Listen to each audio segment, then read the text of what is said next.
High friends, welcome to all of you. पहा, खूप मुलं मला विचारत होते की सर DFCILचा पेपरच्या सिलेबसबद्दल सांगा, पेपर पॅटर्न कसा राहणार, प्रोसेस सिलेक्शन प्रोसेस कशी आहे आणि कोणते टॉपिक विचारल्या जाऊ शकते. तर थोडक्यात या व्हिडिओमध्ये मी एक्सप्लेन करत आहे. आणखी अजून की ज्या मुलांनी या DFCILचा फॉर्म भरला नसेल तर त्यांच्यासाठी 23 जुलै जी आहे ती लास्ट तारीख आहे.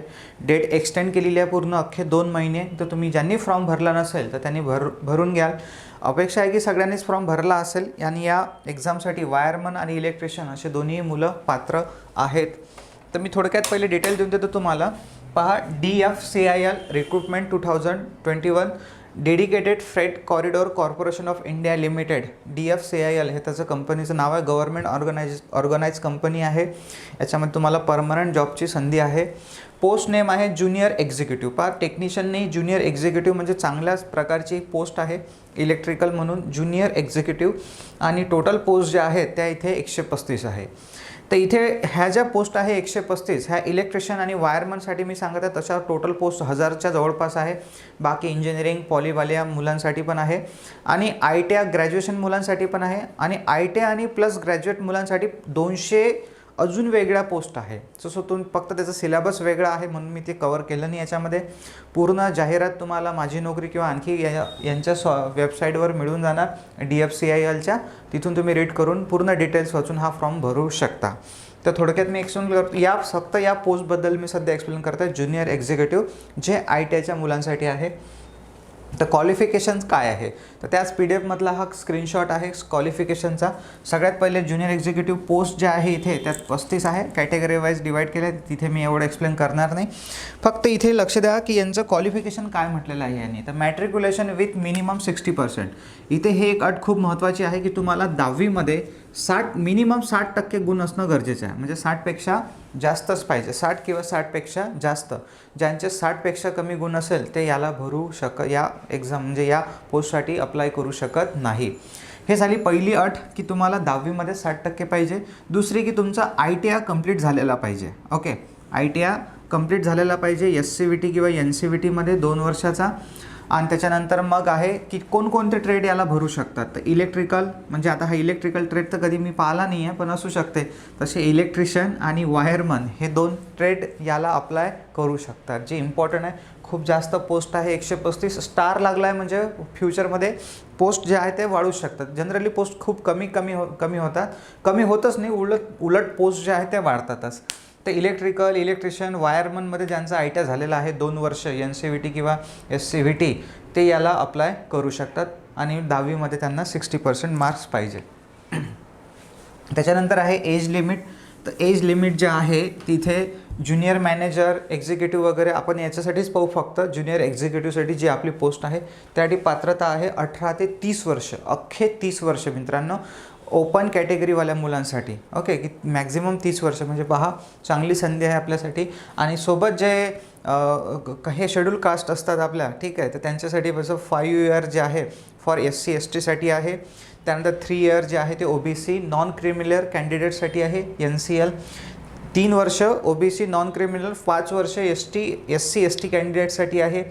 10 इयर जे आहे ते PWD आहे. मी इथं रफली वाचत आहे, तुम्हाला होऊ शकते क्लिअर दिसणार नाही आहे. तुम्ही पूर्ण जाहिरात डिस्क्रिप्शनमध्ये मी टाकून देईल, तिथून तुम्ही ते डाउनलोड करून वाचून घ्याल एकदा शांततेत. एक सर्व्हिसमॅनसाठी वगैरे. तर अशा सगळ्या एज रिलॅक्सेशन पण याच्यामध्ये आहे.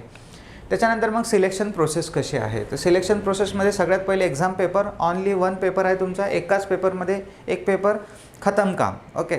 दुसरं आहे डॉक्युमेंट व्हेरिफिकेशन. तर हे तर काही विषयच नाही आहे भाऊ. पेपर क्रॅक झाला, डॉक्युमेंट व्हेरिफिकेशन काही मोठी रोल नाही आहे. त्याच्यानंतर मेडिकलही काही मोठा रोल नाही आहे तुम्हाला. मला वाटतं इथे A2 लेवलचं मेडिकल आहे.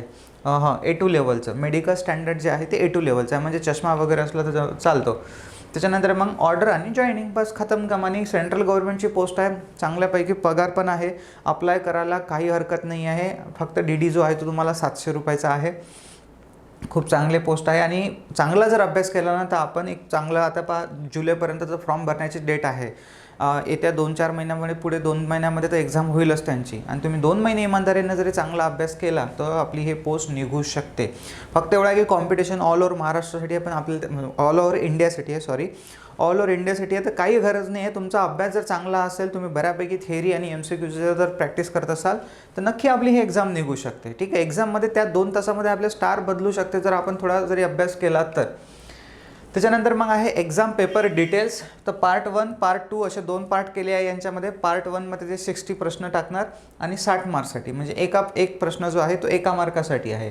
प्लस इथे निगेटिव्ह मार्किंग पण आहे 1/4 म्हणजे 0.25 मार्क जे आहे, म्हणजे एक प्रश्न जर तुमचा चुकला तर 0.25 मार्क ते तुमचे कापणार. ओके, तर पार्ट 1मध्ये 60 क्वेश्चन 60 मार्क्स आणि पार्ट 2मध्ये पण 60 क्वेश्चन 60 मार्क्स. सर पार्ट 1मध्ये आणि पार्ट 2मध्ये काय आहे तर ते पण सांगतो. टोटल क्वेश्चन जे आहे तिथे 120 आहे आणि मार्क्स जे आहे ते पण 120 आहे आणि वेळ जो आहे तो तुम्हाला 2 तासांचा वेळ आहे. 120 मिनटं म्हणजे बरोबर आहे. 120 मिनटात 120 प्रश्न आपल्याला सॉल्व करायचे आहे आणि 120च मार्क आहे. ज्याची थेअरी चांगली असेल ना, मी सांगतो आरामात चांगल्यापैकी आपल्याला मार्क्स घेऊन इथे आपण रिझल्ट काढू शकतो. तर पायनी काय केलेलं आहे इथे एक्झाम पेपरमध्ये जे पार्ट 1 आहे पार्ट 2 आहे, तर पार्ट 1मध्ये जे 60 प्रश्न विचारणार आहे त्याच्यामध्ये जनरल नॉलेज, ओके, म्हणजे हा आपला GKचा आहे. जनरल नॉलेज म्हटलं आहे ना, जनरल स्टडी नाही म्हटलेलं आहे. तर जनरल स्टडीमध्ये आणि जनरल नॉलेजमध्ये खूप फरक आहे. जनरल स्टडीमध्ये मग सगळंच येते, सायन्स, हिस्ट्री, जॉग्राफी वगैरे.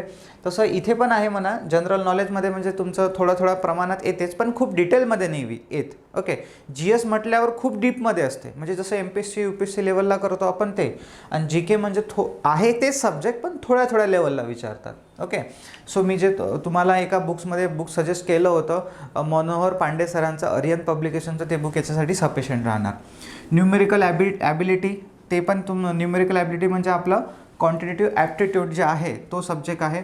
जनरल आता हे न्यूमेरिकल ॲबिलिटी आणि क्वांटिटेटिव्ह ॲप्टिट्यूड इथे त्यांनी वेगळं म्हटलेलं आहे. जनरल ॲप्टिट्यूड अँड रिझनिंग शेवटी तेच आहे. क्वांटिटेटिव्ह ॲप्टिट्यूड आणि रिझनिंग आणि आपलं जनरल नॉलेज आणि सोबत मग जनरल सायन्स पण विचारणार आहे. ठीक आहे, तर थोडं सायन्सचा पण आपल्याला अभ्यास करायचा आहे आणि याची लेवल जे आहे ते 10th लेवलपर्यंतच असेल. तर हे सब्जेक्ट थोडे वाचणं असू द्या. सगळेजणं क्वांटिटेटिव्ह ॲप्टिट्यूड रिझनिंग करतात पण हे GK आणि GSकडे फोकस करत नाही, तर थोडा फोकस यांच्याकडे पण असू द्या जर ही एक्झाम क्रॅक करायची असेल तर.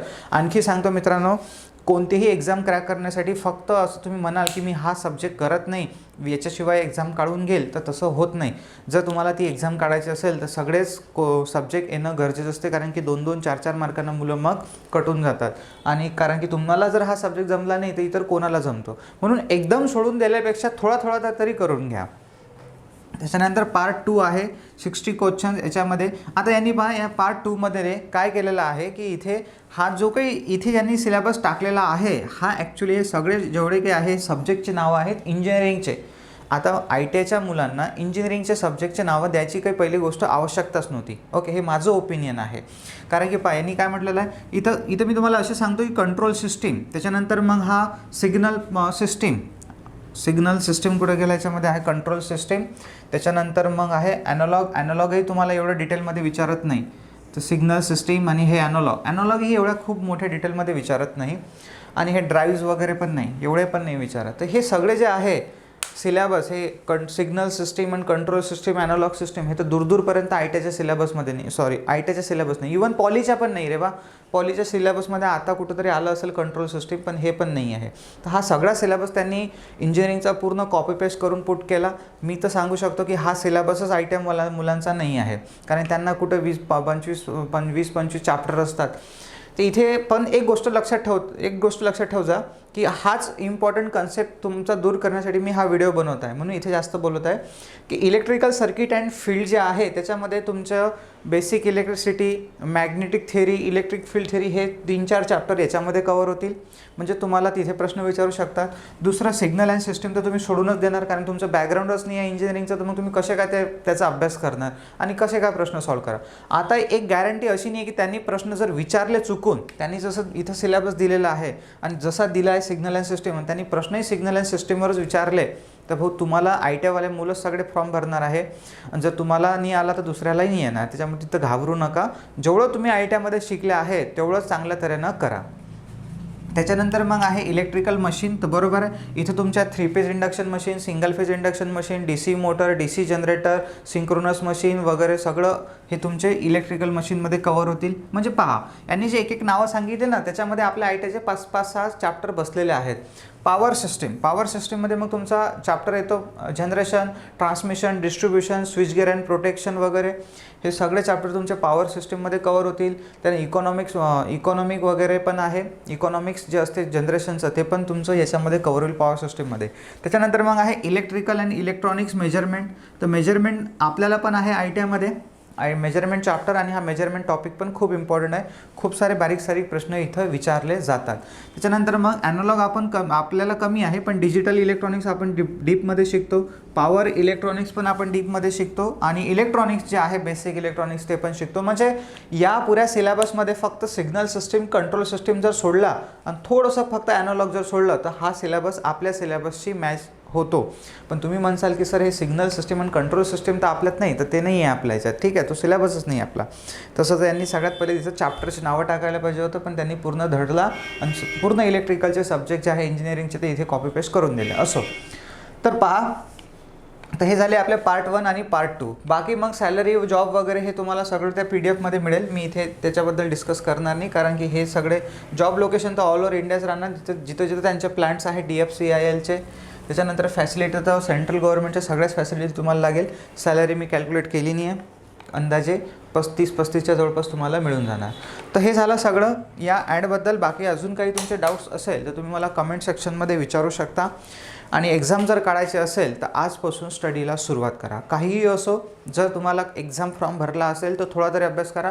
निदान रोजचे 2-3 तास तरी आपल्या स्वतःसाठी द्या. होऊ शकते ते 2-3 तास तुमची लाईफ बदलून टाकेल. ओके.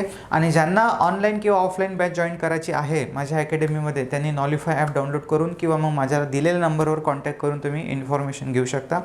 माझ्या ऑनलाईन किंवा ऑफलाईन बॅचमध्ये मी पूर्णच्या पूर्ण सिलेबस कवर केलेला आहे. हा इव्हन ट्रान्सकोचा किंवा इतर सर्व एक्झामसाठी, स्टेट गव्हर्नमेंट, सेंट्रल गव्हर्नमेंटसाठी एकच बॅच बनवलेली आहे, जी बॅच पूर्ण बेसिक टू ॲडव्हान्स लेवल आहे. ती बॅच जर केली तर तुम्हाला इतर कोणतीही बॅच लावायची गरज नाही आहे.